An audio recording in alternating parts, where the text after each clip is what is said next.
Shalom Bapak Ibu yang terkasih. Shalom. Tidak apa-apa, tak pakai aja. Suruh nyopot tapi gini. Shalom Bapak Ibu yang terkasih. Ya, kita akan mulai kebaktian renungan pagi hari ini. Kita mau pujikan lagu Sebab Dia Hidup.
Baik, melanjutkan tema ini, kita masih dalam tema besar yaitu mengambil tanggung jawab. Cuma khusus minggu ini saya juga tidak begitu tahu tentang tema khususnya, yaitu yang paling berharga ini maksudnya apa saya juga nggak tahu, tetapi dalam konteks besar yaitu mengambil tanggung jawab. Tetapi apapun itu, firman Tuhan baik tidak baik harus disampaikan, dan tepat tidak tepat itu adalah tepat karena memang ini firman Tuhan. Jadi kalau saya boleh tanya Mbak Ika, maksudnya yang paling berharga itu apa Mbak Ika tema ini? Saya harus tanya dulu. Kalau yang kemarin kan ada pilihan-pilihan yang paling berharga untuk tanggung jawab yang bisa kita tunjukkan menjadi sesuatu yang paling berharga, karena ini memang tema dari pusat ya. Jadi oh baik, ya. Oke. Nah, Bapak Ibu, kita masih dalam suasana kenaikan Tuhan Yesus, dan itu merupakan rangkaian dari event-event yang sakral, yang besar yang kita peringati sampai hari ini. Dan sebentar lagi kita menikmati atau merayakan hari Pentakosta, yaitu rangkaian dari 5 hari besar. Tetapi sebenarnya kalau kita tahu bahwasanya ada 6 hari besar untuk perayaan kekristenan ya. Yang pertama Natal, yang kedua adalah Jumat Agung kematian Tuhan Yesus, yang ketiga adalah Paskah, yang keempat itu adalah barusan kemarin kenaikan Tuhan Yesus, yang kelima adalah Pentakosta, yang keenam adalah yang sedang dan akan nanti kita akan nikmati bersama, yaitu kedatangan Tuhan yang kedua kali. Itu kan kita ini masih dalam rangkaian 6 rangkaian ya, dan 7 itu istirahat dari Sabat. Mungkin gitu kalau gaduh-gaduhnya itu ada 6 rangkaian karena ada 7 sebenarnya, tapi 7 itu hari Sabat jadi ada 6. Yang terakhir itu adalah perjamuan Kana kedatangan Tuhan Yesus yang kedua. Nah, saudara, kita membahas tentang kenaikan Tuhan Yesus. Saya akan mengambil dari bacaan 1 Kisah Para Rasul ya, Kisah Para Rasul 1 ayat 1 sampai dengan ayat yang ke-11. Kita buka dulu bersama Kisah Para Rasul 1 ayat 1 sampai dengan yang ke-11. Saya akan bacakan bagi saudara-saudara. Kisah Para Rasul 1 ayat 1 sampai dengan 11. Roh Kudus dijanjikan. Hai Theophilus, dalam bukuku yang pertama aku menulis tentang segala sesuatu yang dikerjakan dan diajarkan Yesus sampai pada hari ia terangkat. Sebelum itu ia telah memberi perintahnya oleh Roh Kudus kepada rasul-rasul yang dipilihnya. Kepada mereka yaitu Yesus menunjukkan dirinya sebagai penderitaannya setelah penderitaannya selesai, dan dengan banyak tanda ia membuktikan bahwa ia hidup. Sebab selama 40 hari ia berulang-ulang menampakkan diri dan berbicara kepada mereka tentang kerajaan Allah. Pada suatu hari ketika ia makan bersama-sama dengan mereka, ia melarang mereka meninggalkan Yerusalem dan menyuruh mereka tinggal di situ menantikan janji Bapa. Yang demikian katanya, telah aku dengar daripadaku, sebab Yohanes membaptis dengan air, tetapi tidak lama lagi kamu akan dibaptis dengan Roh Kudus. Tapi beberapa detik setelah itu ada kabar baik. Kabar baiknya adalah bonus Juni akan tetap diberikan tanggal berapa gitu ya? Tanggal 5 gitu. Tapi sedihnya begitu tuh muncul pak dihapus lagi itu pesan itu dihapus. Aduh, situ orang gitu. Dan pesan yang Pak Eka yang minus 30% itu muncul lagi 2 kali. Wah, itu kondisi kritis ya waktu itu kayaknya. Nah, tapi muncul lagi berita baiknya juga. Dan ya, memang itu situasi harus kita hadapi saat ini. Ya, bagaimanapun ketika Pak Eka men-share itu untuk supaya kita memang benar-benar berbenah ya, berbenah dalam hal ini mensikapi semuanya itu dengan baik dan bijak. Karena selama saya 11 tahun, 12 tahun lebih, hampir 12 tahun di sini, saya tidak pernah mendengar berita itu. Yang kami dengar itu berita-berita yang baik. Dan ini menjadi keprihatinan kita bersama. Ya. Tapi Bapak Ibu tidak usah takut, karena memang bagaimanapun Allah kita hidup, Allah kita sanggup memberkati. Ya. Saya membaca satu tulisan itu dan saya diberkati dengan tulisan itu. Dan itu adalah lagunya, saudara. Tulisan itu berkata, God in the mountain is still God in the valley. Jadi Tuhan saat kita di gunung itu sama, Tuhan yang sama saat kita di lembah. Nah saudara, kita ini saat-saat kita di lembah. tapi kita percaya Tuhan yang sama itu sanggup memberkati kita. Ya, God in the day, God on the day is still God in the night. Itu kata-kata yang memberkati saya. Betapapun situasi seperti ini, ya dia tetap Tuhan yang sanggup memberkati kita, yang sanggup menolong kita. Nah, saudara, tetapi situasi seperti ini tidak mudah untuk kita hadapi. Ya, kita harus mengambil tanggung jawab kita bahkan lebih daripada sebelum-sebelumnya. Ya, karena kondisi seperti ini. Waktu itu memang ketika Tuhan Yesus naik ke surga, yang dihadapi kalau saya menerjemahkan bahasa gampangnya Alkitabnya adalah orang-orang Galilea dan 11 murid waktu itu, dia melihat dengan mata kepala sendiri Tuhan naik. Satu sisi dia takjub ya, tapi satu sisi dia melongo. Melongonya itu bukan melongo karena takjub, tapi melongo, wah Tuhanku tuh naik ke surga, berarti terus piye? Ya, pertanyaan selanjutnya berarti terus piye? Tapi bayangan saya saat itu ketika Tuhan Yesus naik ke surga, bayangan saya ketika saya membaca Yohanes 1 Kisah Para Rasul ini, setelah itu mereka akan bingung dan sedih. Sama seperti dengan saat Tuhan Yesus mati, mereka bingung dan sedih. Nah, bayangan saya ketika Tuhan Yesus naik ke surga dan orang-orang Galilea dan terutama murid-murid Tuhan Yesus itu melihat, bayangan saya saat itu mereka bingung dan sedih. Ternyata tidak, saudara. Kalau saudara baca di Injil, Matius, Markus, Lukas, 3 Injil itu Matius, Markus, Lukas, Yohanes, mungkin di Lukas. Itu ketika Tuhan Yesus naik ke surga, setelah itu juga mereka bersuka cita dan mulai menyebarkan Injil ke seluruh dunia. Itu yang dilakukan oleh murid-murid Tuhan Yesus. Beda dengan kondisi saat mereka ditinggal mati Tuhan Yesus. Mereka memang dalam kondisi bingung dan patah semangat mungkin ya. Tetapi berbeda ketika Tuhan Yesus naik ke surga. Dia sudah melihat bagaimana Tuhan Yesus mati, bangkit, dan setelah bangkit pun beberapa kali Tuhan Yesus menampakkan diri dan membuat mukjizat di tengah-tengah murid-murid. Dan itu menjadi penghiburan sukacita mereka. Dan satu hal yang penting, yang paling berharga ketika Tuhan Yesus naik ke surga, dia ingat betul sebelum Tuhan Yesus naik ke surga, dia berkata, ya, termasuk di amanat agung. Jadi kisah amanat agung itu sesaat sebelum Tuhan Yesus naik ke surga. Jadikanlah semua bangsa muridku, baptiskanlah dia dan pergilah ke ujung bumi dan sebagainya, dan ketahuilah aku menyertai engkau sampai kesudahan zaman. Aku menyertai engkau sampai akhir zaman. Itu perkataan penghiburan yang sangat berharga saat itu bagi murid-murid Tuhan Yesus. Makanya ketika Tuhan Yesus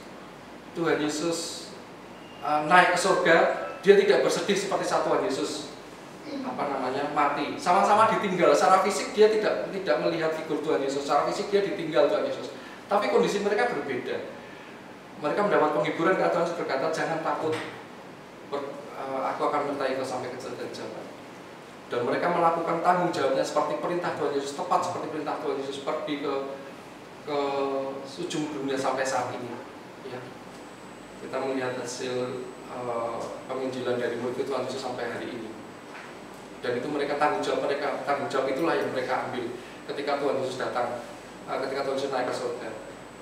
Bukan masa-masa new normal bagi mereka. Ketidakhadiran Tuhan Yesus secara fisik itu masa-masa new normal. Tetapi bukan kesedihan yang mereka ekspresikan, tapi sukacita dan melakukan tanggung jawab seperti yang Tuhan Yesus katakan. Mungkin saya akan cari di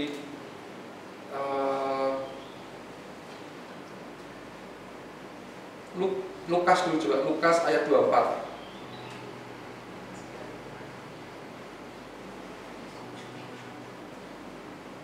Nah, ayat Lukas 24 ayat 52.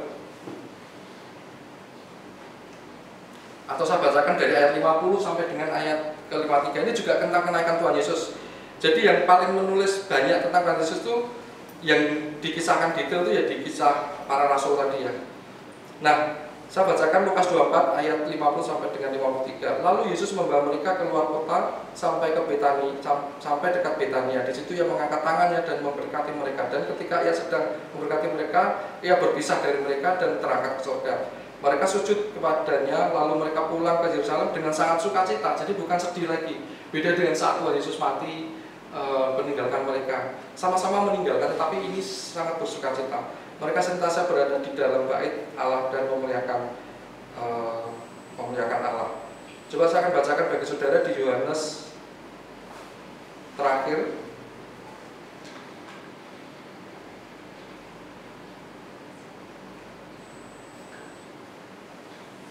Bukan di Yohanes ya, berarti di Markus. Nah, Markus betul, Markus 16. Markus 16 saya bacakan ayat yang ke-20.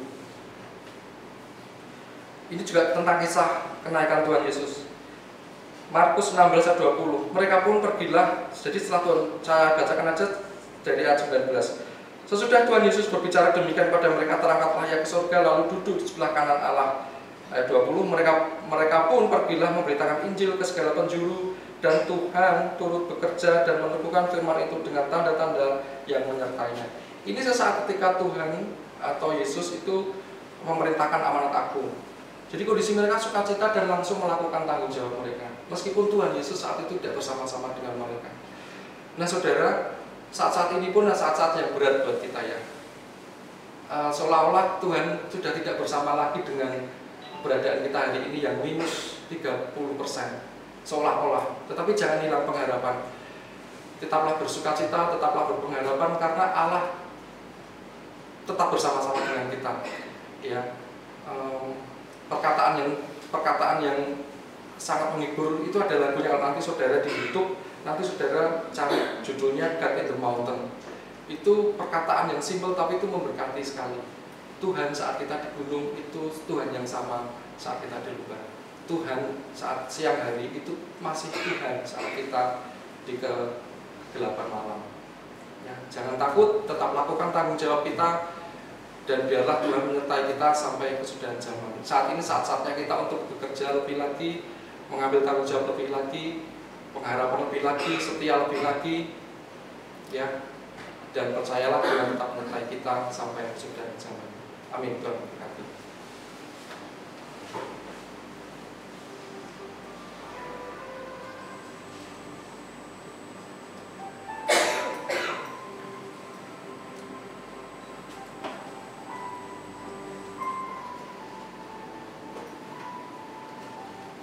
Kita berdoa. Kemudian ucap syukur Tuhan, firman sudah Kau sampaikan, biarlah Engkau yang memelihara firman yang sudah Kau sampaikan Tuhan, biarlah itu jadi pegangan buat hidup kami dan berbuah di dalam kehidupan kami. Terima kasih juga buat pagi ini Tuhan, kami boleh menikmati berkat Tuhan yang baru, kesegaran yang baru untuk kami melayani lebih lagi di tempat ini. Terima kasih Bapak, kami ucap syukur buat semua berkat yang Tuhan berikan buat kami. Tuhan, pagi ini kami terkhusus berdoa buat saudara-saudara kami yang berulang tahun. Kami berdoa buat Dr. Samuel, kami berdoa buat Ibu Indarwati, kami berdoa buat Ibu Yohana Setiawati yang saat ini ketika anakmu berulang tahun. Mari Tuhan Engkau memberkati lebih dalam hari spesial anak-anakmu ini. Engkau memberkati pelayanannya, Engkau memberkati kesehatannya, Engkau memberkati keluarganya, Tuhan, masa depannya juga. Kami memberkati mereka juga, Tuhan. Terima kasih. Kami menyerahkan ketika anak ini dalam tangan Tuhan. Bapak, kami terus juga berdoa buat rumah sakit milikmu ini. Kami percaya Engkau menyertai kami, menggandeng kami, bahkan menggendong kami dalam kami melewati masa-masa yang tidak mudah ini. Terima kasih, kami bangga mempunyai Allah seperti Engkau. Mari Tuhan Engkau menuntun setiap kami, terlebih untuk direksi kami Tuhan di dalam memimpin kami di masa-masa yang sulit ini.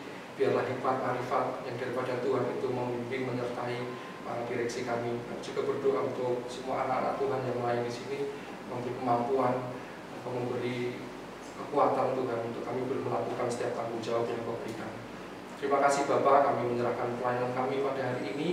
Setiap pasien-pasien yang Kau percayakan Tuhan, boleh melihat Tuhan di dalam pelayanan kami. Terima kasih kami menyerahkan semuanya dalam tangan Tuhan, dan Engkau tetap pimpin setiap langkah rumah sakit kami. Terima kasih Bapa, demi nama Tuhan Yesus kami berdoa dan bersyukur. Amin. Mari kita balik diri, kita bersedekah.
Jangan lupa klik like, share, aktifkan lonceng, dan subscribe, karena subscribe itu gratis.